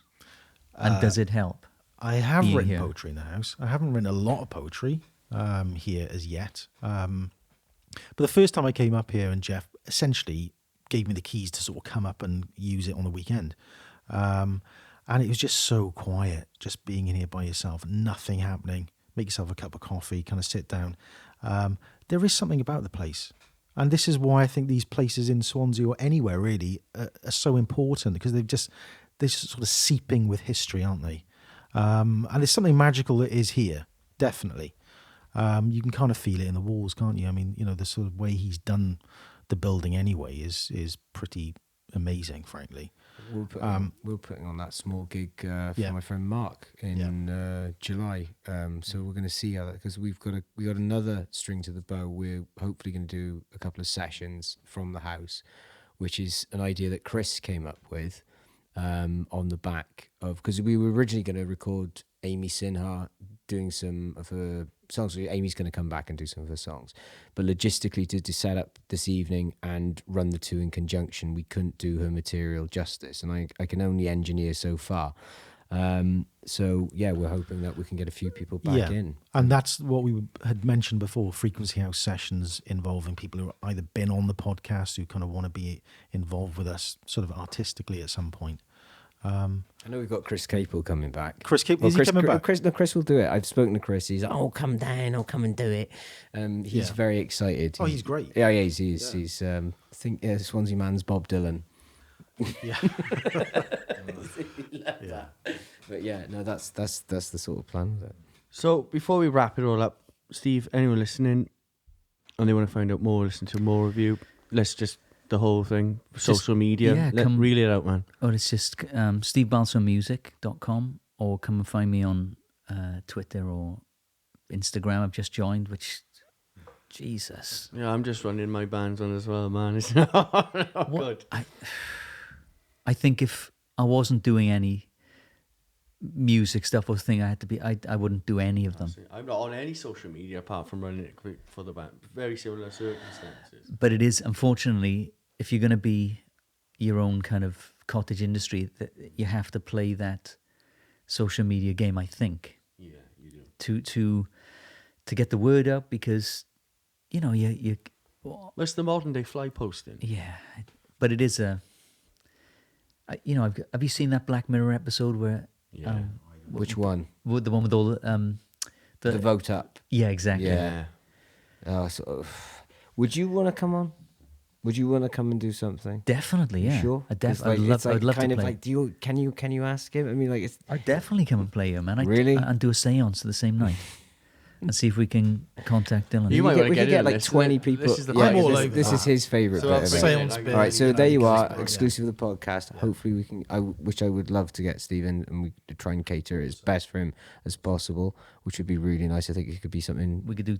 Would you film it and then kind of live stream it and all of that? Is that We could do that. We could work it out. I mean, realistically, what we're doing with Mark's gig is it's going to be about 20, 25 people we could fit in here comfortably.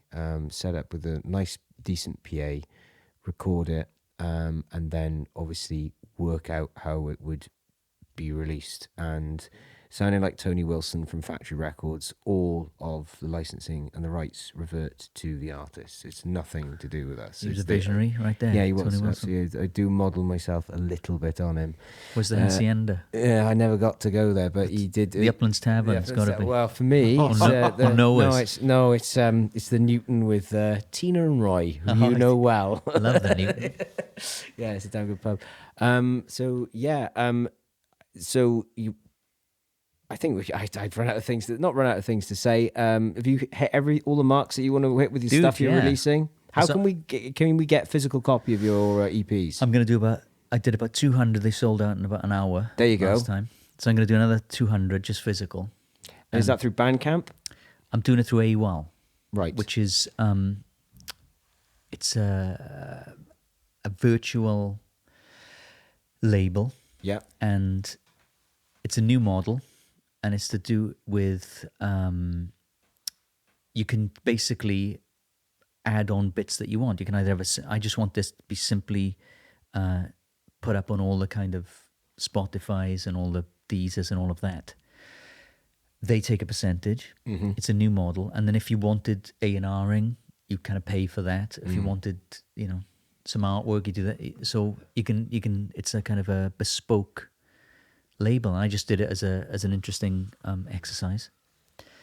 And yeah, there are new ways to get art or music out in the world, and yeah. Well, we're going to try and do it that way. Cool, I mean, the man. I word think it's bespoke is what the first word that we could have branded around, you know? Well, Let's good see luck, what man. happens. Good luck. Thank you very much, Steve. Thank you, It's been dudes, a pleasure, for- man. yeah. You'll have to come back. I'd love If to you come back. want Not just the session, Yeah. but the podcast. Because as we well. could Definitely. I could have gone on for another 2 hours. I I'm sorry just- for getting excited and just- getting angry at Sony on your behalf. Dude, but listen, in all creative seriousness, it was part, and this is such a flipping cliche, but it was part of the unfolding and the ongoing kind of trip, because that's what it is. We're only here for I read recently, life is short, but it can be as wide as you want it to be. So let's just rock on. Steve, thanks, man. Thanks, dudes. Brilliant. Thank you. Good night. Good night.